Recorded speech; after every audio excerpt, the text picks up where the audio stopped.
Aqui salva-se quem puder. Quer dizer, nós estamos a viver, em verdadeira expressão, é tentativa de montar um sistema de governação na pocilga, onde vivem os porcos. Conforme vê, quando você chega a tirar comida onde os porcos estão, não é hierarquia. Se comem primeiro os pequenos ou comem os grandes, até o chefe é que entra lá, até dorme, começa a rebolar depois de estar saturado, não tem nada a ver com os bens pequenos. Quer dizer, é muito complicado. Sabe, deixa-me dizer mais. Sabe que o porco e o coelho são os animais mais terríveis que andam neste país, que não ajudam a mãe a alimentar as crias, só sabem engravidar só, não sabem cuidar. Então com esta o que está a querer dizer efetivamente? Só para dizer que a maior parte dos dirigentes neste país tem comportamento de porco ou de coelho. Não sabem qual é a sua responsabilidade, estão preocupados com os seus próprios estômagos. António Muxanga, estamos aqui com uma situação na província de Sofala, onde gestores de escolas de condução, cerca de 11 escolas de condução, sentem-se afetadas pelo fato do Inater não estar a conseguir resolver problemas de sistema a nível de captação de dados, e isso está a ter impactos negativos nas escolas, e até então parece que o Inater, pelo menos aos gestores das escolas, não tinha dado nenhuma satisfação. O que é que se pode tirar de ilações? Como é que nós olhamos para essa situação? Pouco falada, mas uma situação que acaba mexendo com muitas pessoas. O transtorno é grande. Essa questão não aflige só a Sofala. O que aconteceu com os berezes são pessoas de muita pouca paciência quando se trata de uma governação. Porque isso faz parte das políticas de governação do presidente Nyusi que estão a falhar. O que se pude conseguir perceber é que há um sistema de captação de dados para os estudantes poderem fazer exames teóricos. Exatamente. Via eletrônica. E esse sistema foi instituído pelo governo a dizer que era para garantir a transparência. Apareceu uma empresa que tinha dado uma tecnologia que, lamentavelmente, o Inater recusou fazer contrato com essa empresa.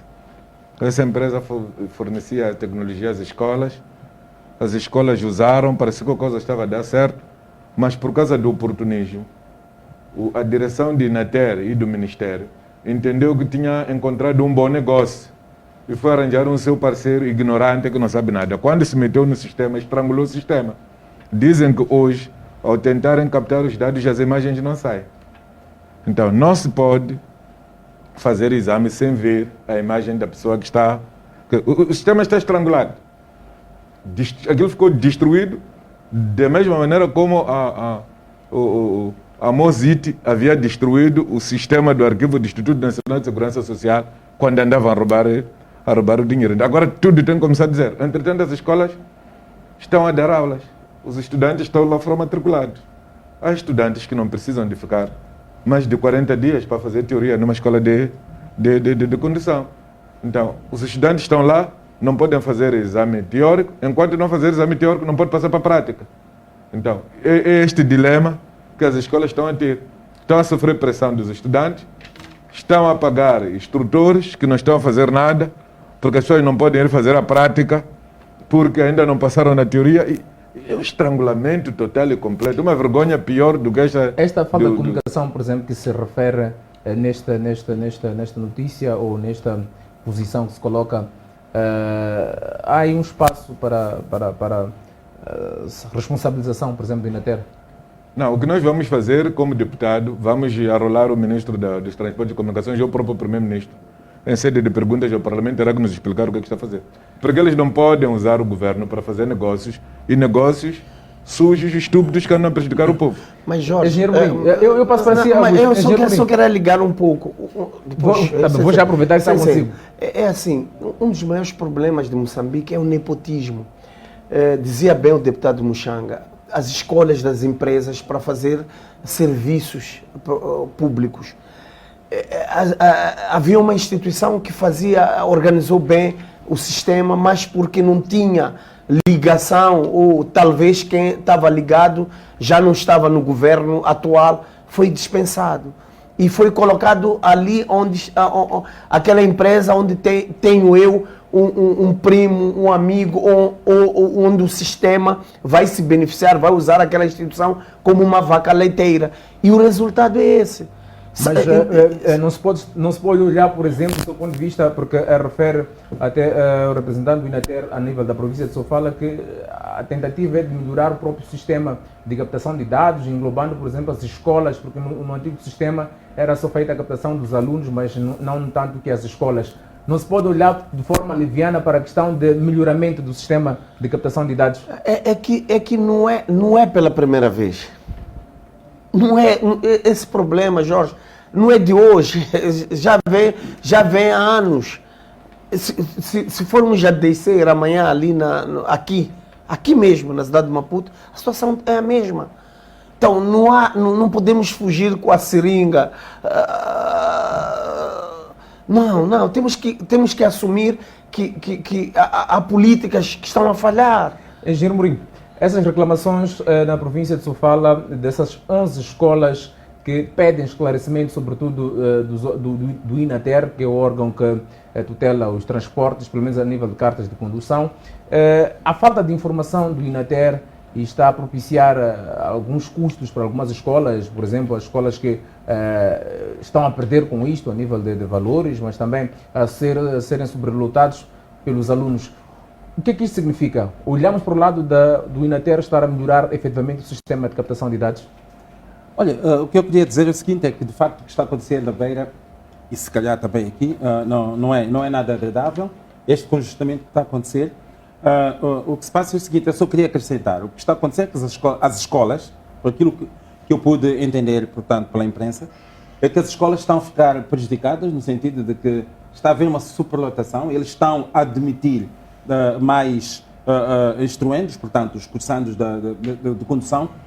Entretanto, não obstante a isso, não está a acontecer os exames e tal por conta de problemas do sistema. Mas olha, a minha questão é a seguinte: por que é que nós compramos um sistema sem backup, sem aquilo que se diz contingências? Porque todo o sistema pode falhar, os sistemas falham. Mas nós, ao adquirirmos um determinado sistema, nós temos que, com alguma previsão e probabilidade de que o sistema possa falhar, nós temos que ter um sistema com plano B, e pelo visto não está a acontecer. Mas o que eu acho é o seguinte, eu acho que o Ministério de Transportes e Comunicações devia pegar este assunto a peito, primeiro investigar, saber como é que foram adquiridos esses sistemas, e se calhar pode ser que se encontre ali algum problema de nepotismo ou mesmo de corrupção. Eu acho que é urgente que o Ministério pegue este assunto, tratando-se, portanto, INATER está no pluro do Ministério de Transportes e Comunicação. Eu iria, portanto, recomendar que o Ministério pegasse esse assunto, investigasse, encontrasse culpados, porque há de haver culpados de certeza, responsabilizar os culpados. E depois, apostarmos mais em sistemas mais fiáveis e, além do mais, sempre qualquer sistema, e tendo em conta que qualquer sistema é passivo de falhar, mas temos sistemas redundantes.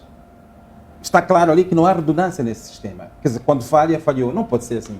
Nós somos um país em desenvolvimento, precisamos crescer, precisamos atingir patamares de outros países, como a África do Sul e tal.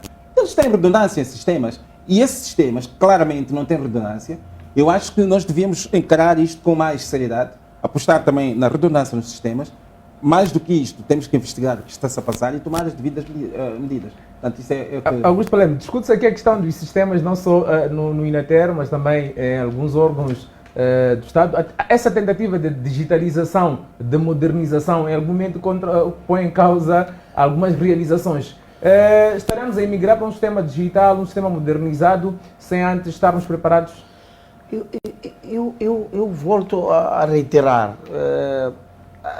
O mundo hoje, Moçambique não é uma ilha. O mundo hoje vive disso. Vários países do mundo fora. Até posso até ser mais ousado em dizer que a maioria dos países hoje estão nesse caminho. Mas o que acontece aqui em Moçambique é que muitas das vezes há politização na contratação das empresas para fazer esses trabalhos. E isso é que mina o resultado.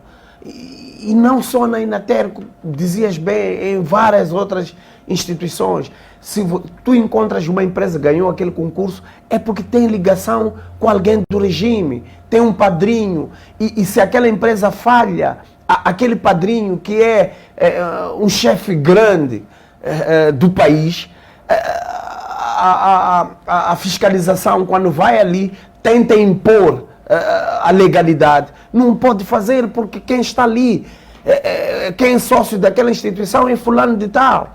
Então, são essas coisas que, como país, nós temos que acabar com isso. Enquanto isso prevalecer, vamos sempre ter problemas e problemas. Tivemos o problema da Simplex, os concursos agora como é que se diz, dos combustíveis, é toda a salada que no final das contas traduzem na ineficiência daquilo que deveria trazer soluções para o povo moçambicano. Estás a imaginar o atraso de vida que isso traz para os moçambicanos. Dizia bem o engenheiro Amorim que tem que haver responsabilização. É que sempre aconteceu isso e nunca vimos alguém a parar na barra do tribunal ou a própria instituição que falhou ser responsabilizado. Então, é aí onde tiramos as conclusões que não acontece nada a estas instituições porque tem padrinhos.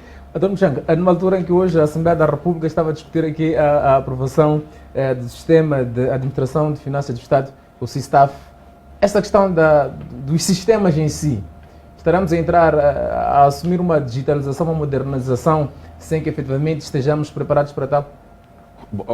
É claro, a CDCIF, o local onde estão os melhores ladrões de informática é na CDCIF.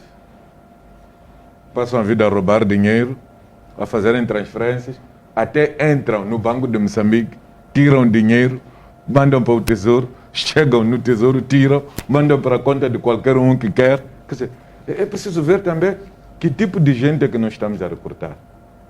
As pessoas precisam de serem educadas para evitar um enriquecimento ilícito, saberem que enriquecer de forma ilícita é vergonhoso.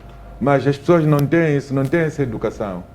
Porque aqui salva-se quem puder. Quer dizer, nós estamos a viver, em verdadeira expressão, é tentativa de montar um sistema de governação na pocilga, onde vivem os porcos. Conforme vê, quando você chega a tirar comida onde os porcos estão, na hierarquia, se comem primeiro os pequenos ou comem os grandes, até o chefe é que entra lá, até dorme, começa a rebolar depois de estar saturado, não tem nada a ver com os mais pequenos. Quer dizer, é muito complicado. Sabe, deixa-me dizer mais. Sabe que o porco e o coelho são os animais mais terríveis que andam neste país, que não ajudam a mãe a alimentar as crias, só sabem engravidar só, não sabem cuidar. Então com esta o que está a querer dizer efetivamente... Só para dizer que a maior parte dos dirigentes nesse país tem comportamento de porco ou de coelho. Não sabem qual é a sua responsabilidade, estão preocupados com os seus próprios estômagos. Sabes, Jorge, eu tenho um primo que trabalhava na UGEA, no sistema SISTAF. Ligam para ele, tens que transferir dinheiro para a OMM. Ele questiona, a OMM não faz parte do sistema, eu não posso transferir. Teve que receber uma ordem da diretora provincial das finanças a dizer, senhor, não é um pedido, é para cumprir. Então, estás a perceber o que está... Então, o que é que acontece? Se ele recebe ordem para transferir, fazer uma ilegalidade, ele também começa a perceber. Eu também posso roubar a minha maneira. Aqui os problemas, se calhar, de forma que podem se olhar de forma individual para alguns e se coloca de forma genérica ao sistema no geral do governo. Em poucas palavras, pode ser, por exemplo, um erro do sistema, por exemplo, na província de Sofala, e que não seja de forma generalizada. Como é que olha para esta posição, por exemplo, no PLM também, do deputado Mchanga, de olhar, portanto, de forma genérica a culpabilização, por exemplo? Não, olha, eu naturalmente não partilho com a ideia do meu colega agora que esteve a falar, porque eu não tenho elementos para tal, para dizer que realmente a partir do SISTAF transfere-se para uma organização como a OMM ou a JM. Não, eu não tenho elementos que possa realmente sustentar esta afirmação. Não estou a dizer que ele esteja a mentir ou não. Se eu tivesse esses elementos, se calhar apresentasse. Em princípio, o SISTAF, penso que organizações que não têm nada a ver, que não sendo governamentais, eu penso que não devem entrar nesse processo do SISTAF.